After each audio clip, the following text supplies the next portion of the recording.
नमस्कार दोस्तों, कैसे हैं आप लोग। वॉइस डिजाइन स्टूडियो में आप सभी का स्वागत है।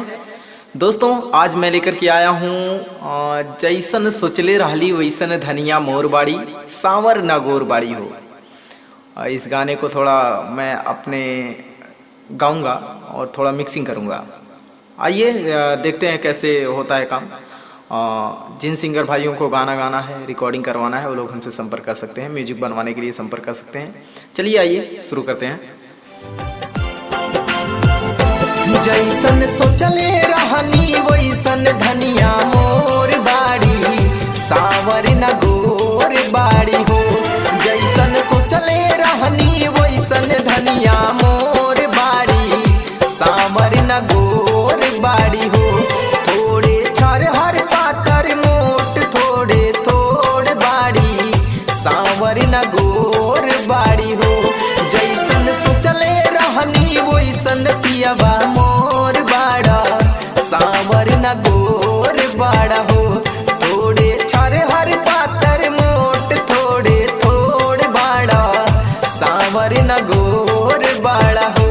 जैसन सोचले रहनी वैसन धनिया मोर बाड़ी सावर न गोर बाड़ी हो।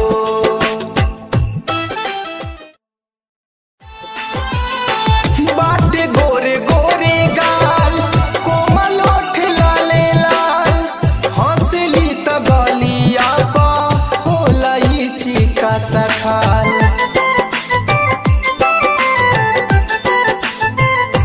हाँ बड़ा निक लागेला बलम जी के बोलिया जब से ले आइल बाड़ा अपन घरे डोलिया। बनके हमरो जिंदगी में आइल या जोर बाड़ा सावर न गोर बाड़ा हो। जैसन सोचले रहनी वैसन धनिया मोर बाड़ी सावर न गोर बाड़ी हो। तो दोस्तों ये मैं खुद गाया हूँ, अभी इसको मिक्सिंग करूंगा। आप लोगों को अच्छा लगेगा तो आप लोग हमारे स्टूडियो पर आइएगा, म्यूजिक बनवाने के लिए संपर्क करिएगा और हमारे इस चैनल को सब्सक्राइब करिए, शेयर करिए, लाइक करिए, कमेंट करिए। चलिए मिलते हैं नेक्स्ट वीडियो में कुछ नया चीज लेकर के। तब तक के लिए नमस्कार।